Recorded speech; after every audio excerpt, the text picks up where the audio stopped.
வணக்கம் நண்பர்களே, நான் உங்கள் வெப் தமிழ் நண்பன். இன்றைக்கி நான் பார்க்க போகிறது தமிழக வரலாறும் பண்பாடும் என்கிற இந்த தொடரில் பார்த்திங்க அப்படின்னா பழைய கற்காலம், தொல்பழங்காலம்லாம் பார்த்துட்டோம். புதிய கற்காலத்துடைய ஒரு பகுதி பார்த்துருக்கோம். இன்றைக்கு அதனுடைய தொடர்ச்சியாக பகுதி 2 பார்க்க போகிறோம்.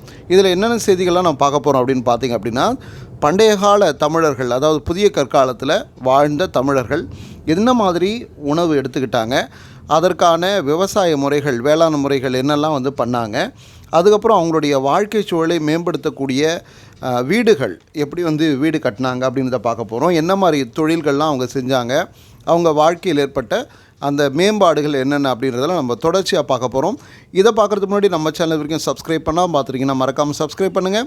பக்கத்தில் இருக்க பெல் பட்டனை கிளிக் பண்ணுங்கள். அப்போ தான் நான் போடக்கூடிய ஒவ்வொரு வீடியோவும் உடனுக்குடன் உங்களை சேரும். சரி, வாங்க வீடியோக்குள்ளே போகலாம். இதுக்கு முன்னாடி இருக்க வீடியோஸ் எல்லாம் நீங்கள் பார்க்காம இருந்தீங்கன்னா டிஸ்கிரிப்ஷன் லிங்க் கொடுக்குறேன், மறக்காமல் பார்த்துருங்க. தமிழக வரலாற்றையும் பண்பாட்டையும் முழுமையாக தெரிந்து கொள்வதற்கான ஒரு சிறிய முயற்சி தான் இது போன்ற காணொளிகள். இதில் நம்ம பழைய கற்காலத்தை முடிச்சுட்டு புதிய கற்காலம் எப்படி இருக்குன்றதை பார்த்தோம். புதிய கற்காலத்தில் கிடைச்ச பொருட்கள் அது எங்கெல்லாம் கண்டுபிடிச்சாங்க அப்படின்றத பற்றிலாம் போன வீடியோவில் பார்த்தோம்.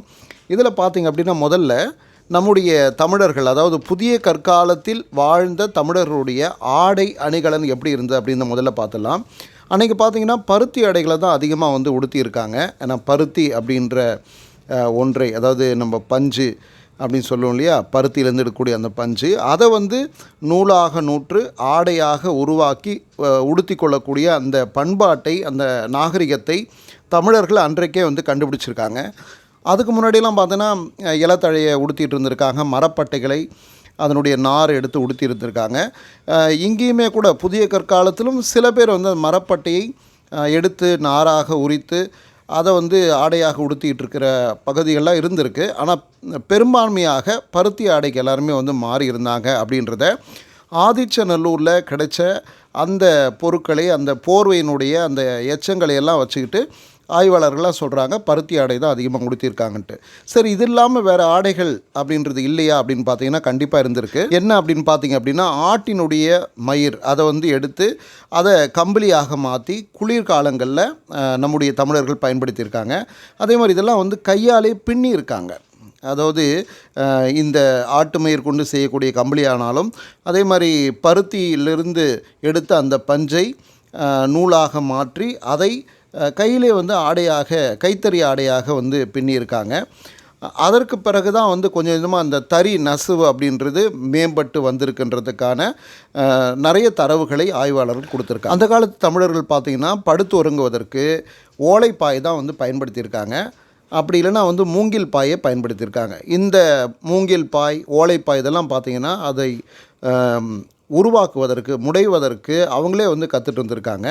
இது மட்டும் இல்லாமல் பார்த்திங்கன்னா விலங்குகளுடைய தோலை எடுத்து அதை ஆடையாக்கி உடுத்தி கொள்கிற பண்பாடும் தமிழகத்தில் இருந்திருக்குன்றதையும் நம்ம பார்க்குறோம்.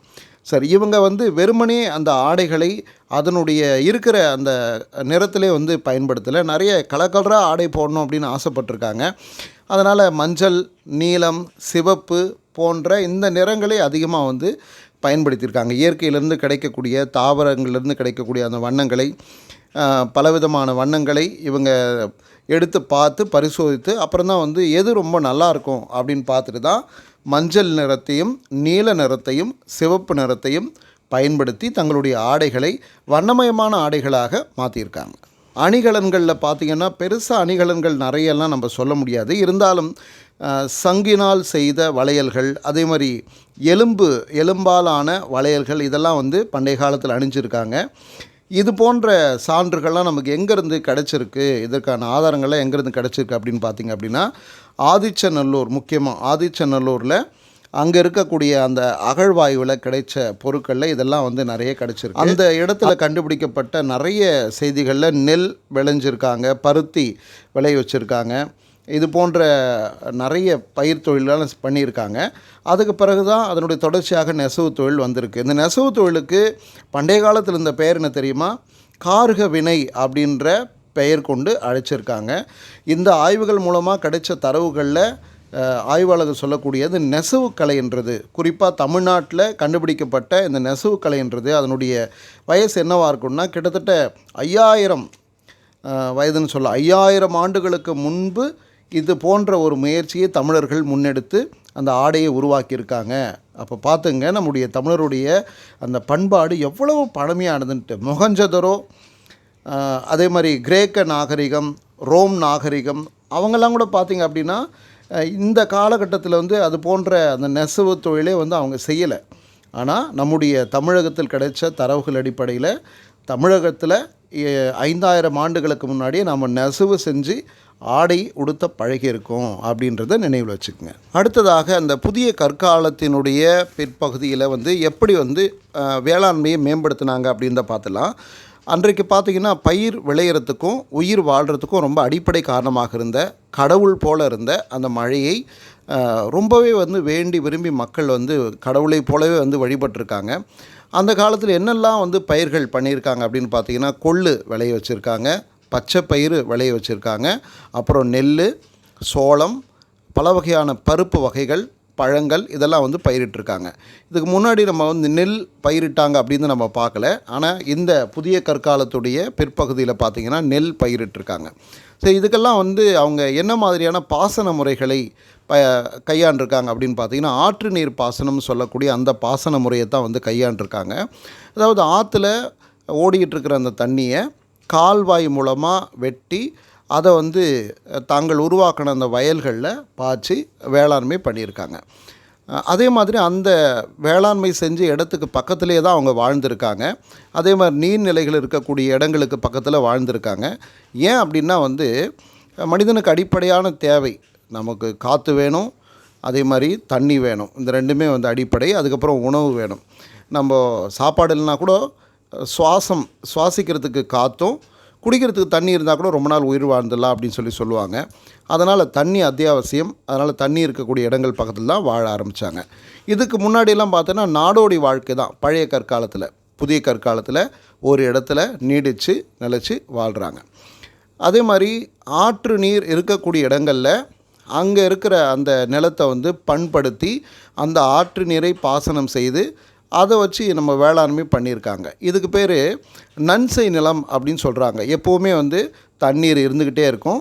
அந்த தண்ணியை வச்சுக்கிட்டு அந்த வேளாண்மை தொழிலை பண்ணிக்கிட்டே இருப்பாங்க. அதனால் அது நன்செய் நிலம். அதாவது அது பக்குவப்பட்ட ஒரு நிலமாக, பதப்படுத்தப்பட்ட நிலமாக இருக்கும்.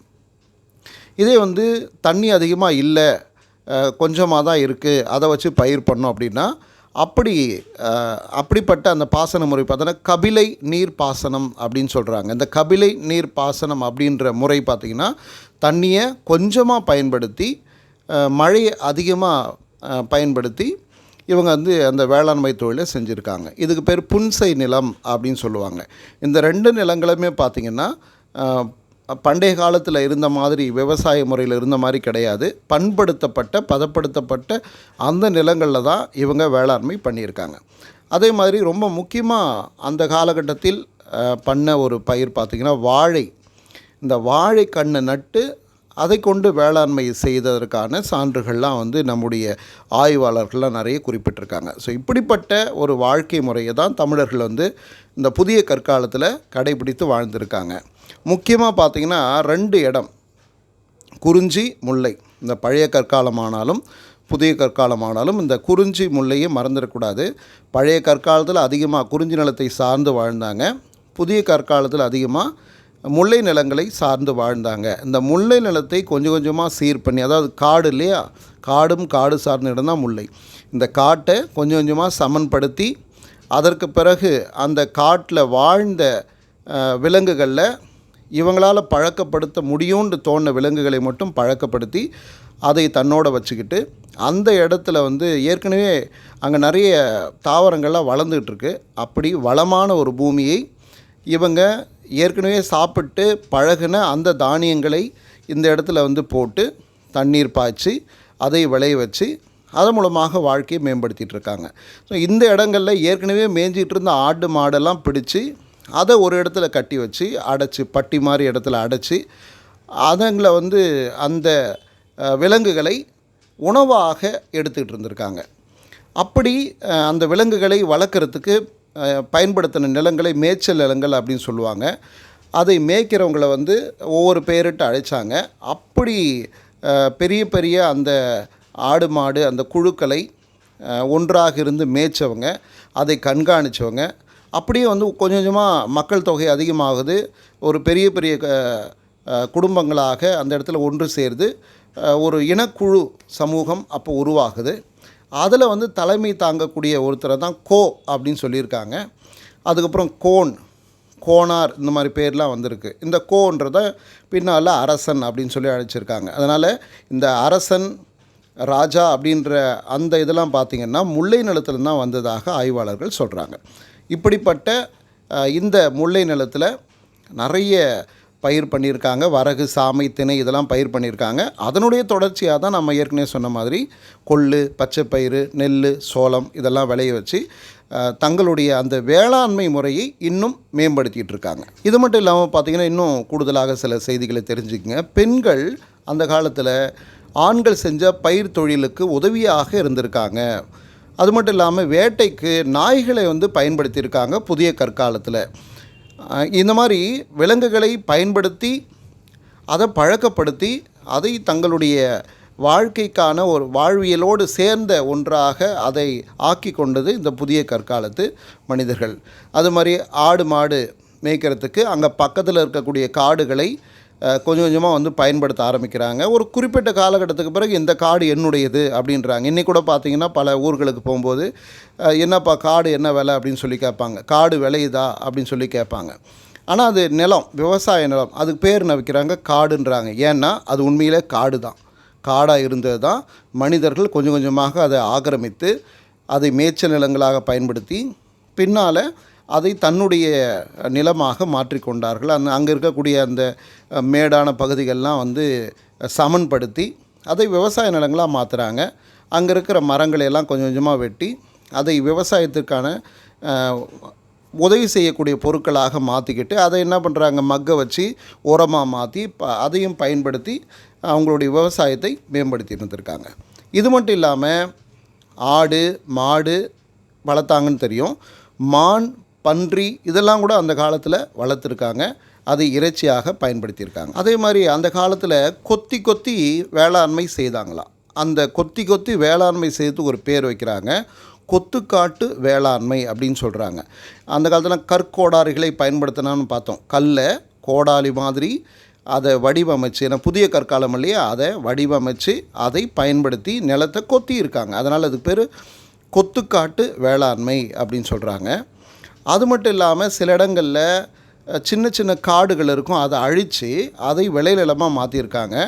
அந்த மாதிரி குறுங்காடுகளை அழித்து உருவாக்கின அந்த வேளாண்மை முறைக்கு பேர் காடெரிப்பு வேளாண்மை சொல்கிறாங்க. அதுதான் பின்னால் கொள்ளை அப்படின்றாங்க. அந்த இடத்தை அழித்ததுக்கு பேர் கொள்ளை.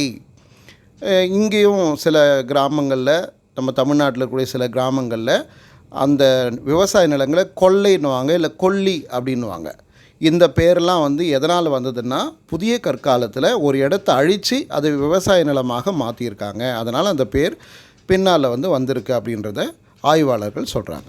ரொம்ப முக்கியமாக இன்னும் ஒரு பெரிய மேம்பாடு என்ன அப்படின்னா பயிர் மாற்று வேளாண்மை அப்படின்ற ஒன்று பண்ணியிருக்காங்க. அதாவது இப்போது நெல் விளைவிக்கிறாங்கன்னா அடுத்தது கிழங்கு, அடுத்தது வேறொரு பயிர், அந்த மாதிரி மாற்றி மாற்றி இப்போ கரும்பு போடுறாங்க, அப்புறம் நெல் போடுறாங்க. அந்த மாதிரி மாற்றி மாற்றி பயன்படுத்தி அந்த நிலத்தை இன்னும் நல்ல ஒரு மேம்பட்ட நிலமாக மாற்றுவதற்கான வழிமுறைகளை கண்டுபிடிச்சு சிறந்த பயிர்களை அன்றைய காலகட்டத்தில் வந்து தமிழர்கள் வளர்த்துருக்காங்க. அதனால் புதிய கற்காலம் என்பது உழவு தொழில் செய்து வாழ்ந்த மக்கள் மிகச்சிறந்த ஒரு வாழ்க்கையை ஏற்படுத்தி கொண்ட ஒரு காலகட்டமாக நம்ம பார்க்குறோம். நாடோடி மக்களை நல்ல ஒரு விவசாய குடி மக்களாக மாற்றிய காலகட்டம் இந்த புதிய கற்காலம் என்கிற காலகட்டம். அதற்கடுத்து நம்ம பார்க்க போகிறது புதிய கற்காலத்தில் எந்த மாதிரி வீடுகள்லாம் கட்டி வாழ்ந்தாங்க அப்படின்றத பார்க்க போகிறோம். பழைய கற்காலத்தில் மலைகளில் குகைகளில் வாழ்ந்த மனிதர்கள்,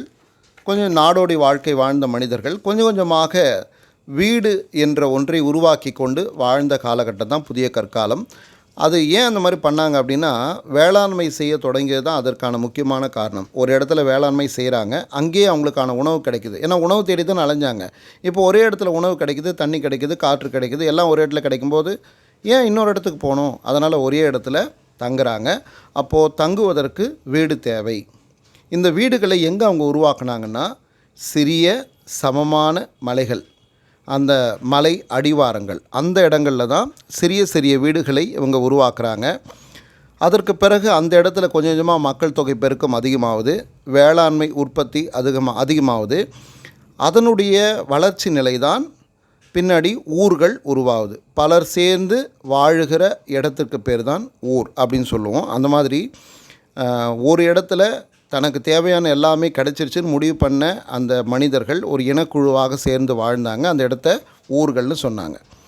சரி, இப்படிப்பட்ட இடங்களில் வீடுகளை எப்படி உருவாக்குனாங்க அப்படின்னு பார்த்தீங்கன்னா, மரத்தினுடைய போக்குக்கு ஏற்ப வீட்டை உருவாக்கியிருக்காங்க. ஒரு மரம் எப்படி வளர்ந்து போதோ அதுபோல் அந்த போக்குக்கு ஏற்ப இவங்க வீடுகளை உருவாக்குறாங்க. அந்த வீடுகள் எப்படி இருக்கும் அப்படின்னா, வட்ட வடிவமாக அல்லது நீள்வட்ட வடிவில் புல் என்கிற ஒன்றை, அதாவது காடுகள்லேருந்து, அதுவும் எங்கே காசு கொடுத்தெல்லாம் வாங்கிட்டு வரல, பண்டமாற்று முறையெல்லாம் வாங்கலை, காடுகளில் இயல்பாக கிடைக்கக்கூடிய புல்லை கொண்டு வந்து அதை கூரையாக உருவாக்கி வீடுகளை கட்டிக்கிட்டு இருக்காங்க.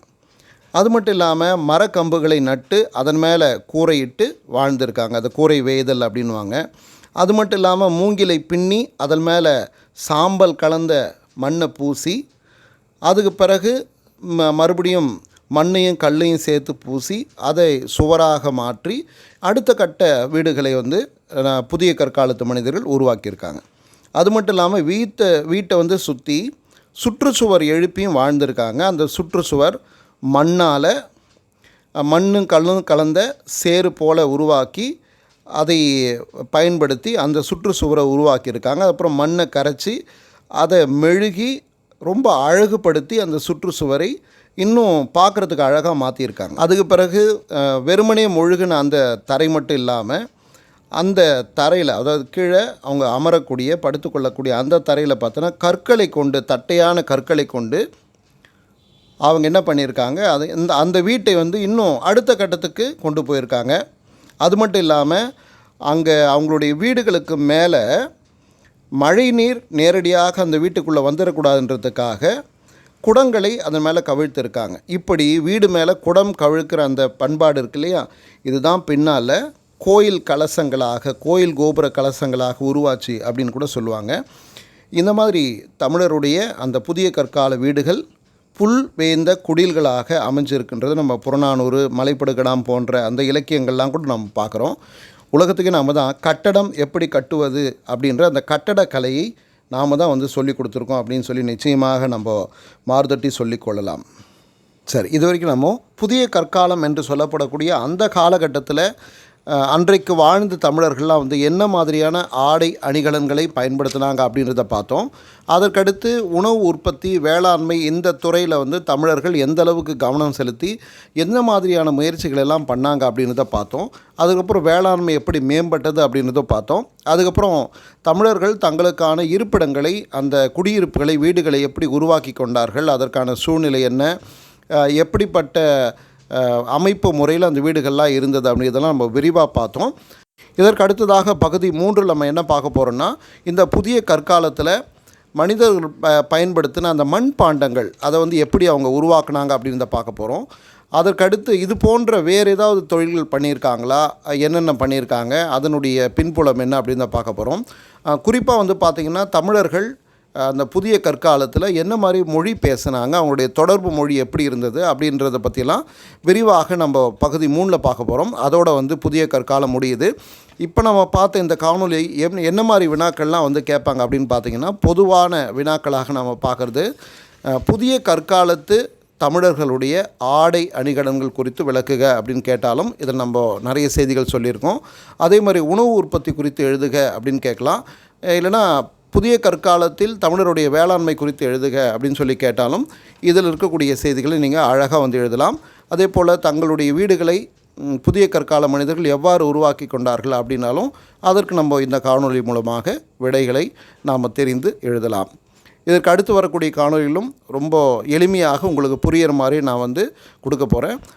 தொடர்ந்து நம்முடைய சேனலை பார்த்துட்டு வாங்க. இது வரைக்கும் சப்ஸ்கிரைப் பண்ணாமல் பார்த்துருக்கீங்கன்னா மறக்காமல் சப்ஸ்கிரைப் பண்ணுங்கள். பக்கத்தில் இருக்க பெல் பட்டனை கிளிக் பண்ணிட்டு இதுக்கு முன்னாடி இருக்கக்கூடிய வீடியோக்கள் எல்லாமே தொடர்ந்து பார்த்து இதற்கு அடுத்த வீடியோவும் பார்த்து புரிந்து கொண்டு அடுத்து வரக்கூடிய தலைமுறைக்கும் இது போன்ற செய்திகளை கொண்டு போய் சேர்ப்பீர்கள் என்கிற நம்பிக்கையோடு விடைபெறுகிறேன். நான் உங்கள் வெப் தமிழ் நண்பன். நன்றி நண்பர்களே.